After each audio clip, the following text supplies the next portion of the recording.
Alright guys and girls, what's up? My name is Joy, and we've been dealing with power outage issues the last 2 days, so we had an electrician over last night, so I know I said I would do the video yesterday, but I couldn't do it yesterday, and for that I apologize. Moving forward.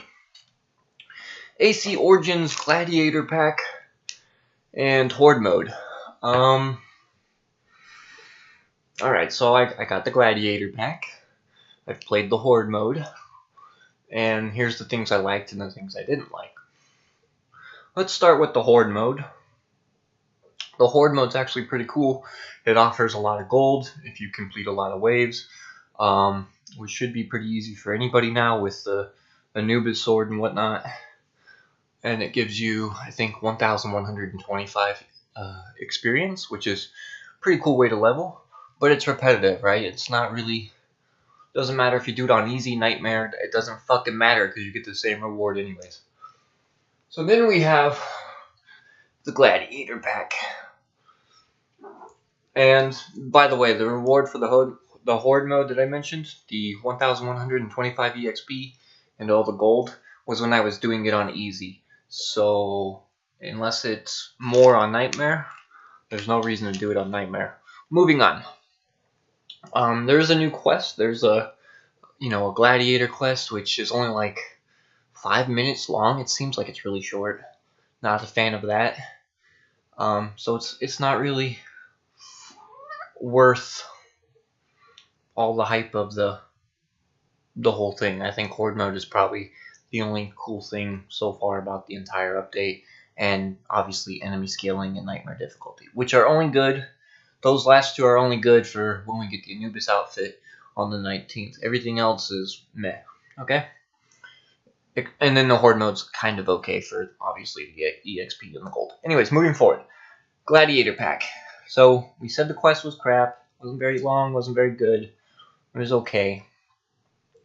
Horde mode's, okay.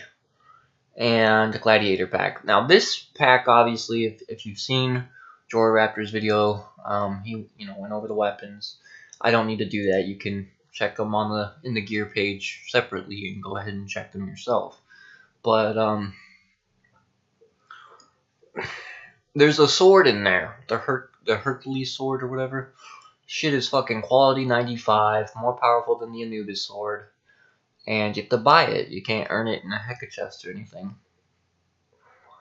I don't agree with that, right? I mean, I've played a lot of shooters with microtransactions. I don't agree with it. Now, obviously, I bought it, but you gotta realize I got my Christmas money yesterday, and $10 to me is not that much, so that's okay. But to other people, that might be a lot of money, and that's their choice. If they feel that it's not worth it, stick to that and don't buy it. Me personally, the only way you can get the Gladiator stuff and the Nightmare stuff and all that crap is in 2018 when they update the Hecka chest. But by then, if the DLC's not good, who's gonna be playing Assassin's Creed, right? Like, I've already got Monster Hunter locked and loaded. I think it said 44 days left until the game launched, so that tells you that I have already booked my Christmas gift in advance, right? I'm ready to go. But if the DLC in 2018 for AC Origins isn't very good or long or meaty in terms of endgame stuff to do, it won't matter because Monster Hunter's gonna be out, so it doesn't matter to me. This is where Ubisoft tends to fail, is with competition. They release a good product and they start stalling on updates and everything, expecting the players to stick with it because of visuals or some goodwill changes. But ultimately that doesn't always seem to be the case, and they just leave and vacate and go to other games because Ubisoft took too long. And we saw this with Wildlands, we've seen this with Far Cry, we've seen this with pretty much every Ubisoft title. The Division we've seen this with. I mean, geez, you guys remember The Division? How many months were people asking for PvE content? And if you remember, if we go all the way back, oh god, how long ago was that? I don't remember. It was at least a year ago. If we go back to The Division's launch, during its beta, during their live streams, me and my roommate, David, we were in the stream, we were asking, why'd you lock off the PvE content? Do you guys have no PvE, or do you have some actual good PvE content? And they're like, oh yeah, there'll be PvE content in the game. And I was like, well, why'd you lock it off? Is it not very good? And they just decided not to answer on stream. Fanboys were calling me out, and sure enough, the game launches, and I was right. And then the game failed. End of story. So it's pretty easy to see why these games fail from a player's perspective, at least if you're a smart one. And because, I know when a game's going to be shit, because I'm not a complete sheep or a fanboy of these companies, well, there you go. That's why it's on the channel. There's your proof. If you need any more proof than that, go back to those videos and look at them. So let's move forward. Um, Gladiator sword is the only good thing. The outfit's kind of cool. I would prefer like the feather type of Spartan head, not the metal type of Spartan head. Like I thought it was actually going to be like like a Spartan helmet, like where it's got like the brisk that you can. It looks like a horse's mane kind of thing, or like a brush, and instead it's just all metal and it's stuck together, and it doesn't really do it for me. But the sword is what broke it. And obviously, like I said, right now you can only buy it. You can't earn it in Hack a Chest. That means you have to wait till 2018 to earn it, right? And again, by then, Monster Hunter World, other games come out. Are you gonna still be playing Assassin's Creed minus the DLC if it's good? Probably not, right? You're probably not gonna play it. Now, for those who don't want to buy it, don't fear, right? You do have the Anubis outfit coming on the 19th. Today's the 13th. So if we look at the calendar, let's go ahead and pull this shit up. 1, 2, 3. So from today or from tonight, it's 8:52. So at 1 o'clock, it'll be the 14th. So let's say 14. Okay, 1, 2, 3, 4, 5. You guys have about a week left until the 19th.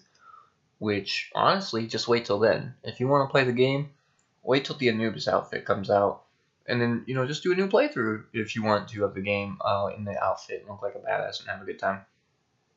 Honestly, I don't see the point to keep playing Origins right now other than a new playthrough on Nightmare difficulty with enemy scaling with the Anubis outfit. I don't think the Gladiator pack's really worth it.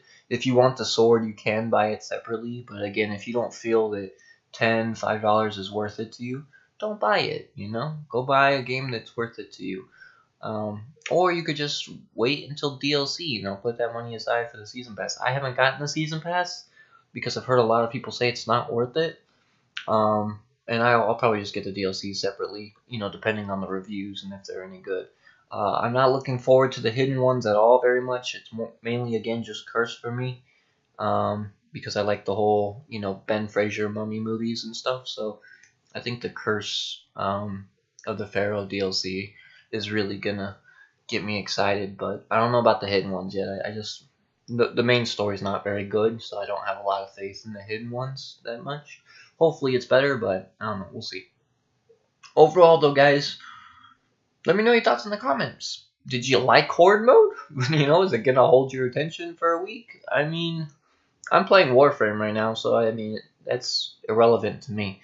And I played Horde mode again today for all of like 5 minutes. It took me 5 minutes of content to beat it, to beat the quest, to enjoy what I could out of it.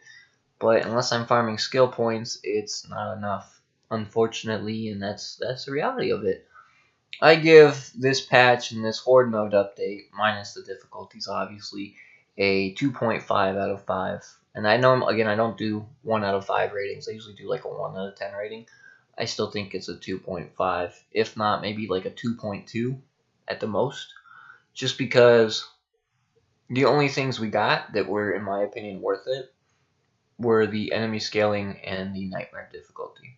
And that's it. That's the only two things that I was looking forward to because, again, a new playthrough on those difficulties in the Anubis outfit is going to be awesome. But that's it. So that's my, overall review. Let me know in the comments if you agreed with it. Did you think this patch is going to make you play for a week straight? If not, what games are you playing right now? Do you agree that AC Origins just needs overall like this huge abundance of content? Or have you traded the game in and gone again to somewhere else? And let me know what you're playing. I'm interested to know what you guys what games you're looking forward to and what you're playing. Even currently, if you're not playing AC Origins anymore.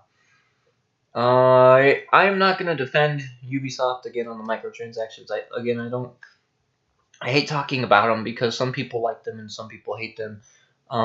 Obviously, again, I can't tell you guys how to spend your money, and you can't really tell me how to spend mine. So if you think $10 can be better used for something else, I mean, you can't buy milk or groceries with $10 nowadays. I think groceries themselves are like $20 to get even more. You need more money to get groceries now. If you buy a pack of smokes, they used to be like $7 where I used to live. I've heard they've gone up. Just one pack, okay? One pack of smokes is like $13 now. So $10 nowadays doesn't really buy shit, unfortunately. And I can get something in the game that I can look at on, hard drive space for a time if I want to, if that's my choice. Or I can go buy EA DLC, right? Like microtransactions from Battlefront 2. Which, if you look at my Battlefront, I don't know if did we do a review on Battlefront 2? I think we did. I don't remember. Because I played that game for like a week straight, and then I just got bored of it because it was just too grindy. Anyways, oh yes, we did buy microtransactions on Battlefront 2 though. We spent $40 to see how pay to win it was, and to be honest, it's kind of like Warframe in a way where you pay to progress faster. Um, now obviously in Warframe you don't have to do that. You can earn everything in the game. Same with Battlefront 2. It's just really fucking grindy. Um, but that's a topic I don't really like to discuss. I got Monster Hunter World because I don't like microtransactions. I have been dying for games to go back to the PS2 days where when you paid one price, you got everything. And Monster Hunter, if you guys didn't know that, used to be a PS2 game. Used to be that game that you spent $40 on and you got all the content in the game. You got everything. No microtransactions, no DLC, none of that bullshit. No season pass, none of that bullshit. You got everything for one base price. And so that is why I went ahead and pre-ordered it, because they've already said there's going to be no micros, and they're going to be updating the game with monsters for free. So that's awesome. Thank you, Capcom. I really appreciate it. That's how you do it. On the other end of the stick, I do like Ancient Egypt, and I like the Gladiator outfit, its appearance, and its look in the game, even if I play the game for 5 minutes. But when DLC comes out, or during a new playthrough, I can use that outfit if I want to, or those weapons if I want to. So having them is not really a negative for me in the game at the moment. The only negative in the game right now for me as an endgame player obviously would be endgame content, and so that is the reason why I gave it a 2.2 or 2.5, out of 5, is because I don't think the update itself was very substantial like some people. I think it had 2 good features and 3 okay things, and that was it. But ultimately, if you want to buy or not buy, microtransactions or whatever you want to call it, that's up to you, right? You don't have to. You can wait till 2018 if you're still playing the game by then, and get it then. Or, you play something else and just pretend like it doesn't exist. So, I don't know. It's a really touchy subject for some people. Some people don't like it. But again, after my bills are paid, after food's bought, after all that stuff, if I have some extra money lying around and I'm not going out to clubs or anything, fuck it, might as well. I'm not going to movies. I can watch movies at home. Like, fuck it, I just spend it on the games I enjoy. So that's what I do. Um, but obviously it depends on the game, It depends on if the game is good. And to me, part of AC Origins, before I platinumed it in a month, was a really good game. There's a lot of game there, absolutely. There just needs to be more of that game there, like now, So, and that's where I'm coming from. So, again, let me know your thoughts in the comments. Are you still playing AC Origins? Did you like this update? Do you see yourself playing this update for a week? And if not, what games are you playing? Anyways, guys, have a good one. My name's been Joy. Stay tuned for the 19th. We'll be doing the trio event, and I don't know if I'll stream it. I might stream it. I might just upload a video of it. Obviously, my thoughts probably won't be too, it's not going to probably impress me too much, because again, if it's difficulty based, who the fuck cares what difficulty you do it on? If you're getting the same drops on easy that you would get on Nightmare, why the fuck would you do it on Nightmare? There's no trophy for doing it on Nightmare either. So there's no incentive to do it on a harder difficulty, and I think Ubisoft needs to take that into consideration with their goddamn DLCs, because that's going to get me to play the game on those harder difficulties. Right now, there's no reason to play the game on any hard level difficulty. Unless you're just completely bored of the game, you're doing a new playthrough with your Anubis outfit, and again, you're bored of the game. So, there you go. That's all I have to say on that. Mine has been Joy. Catch you guys on the 19th. Take care. Have a good one.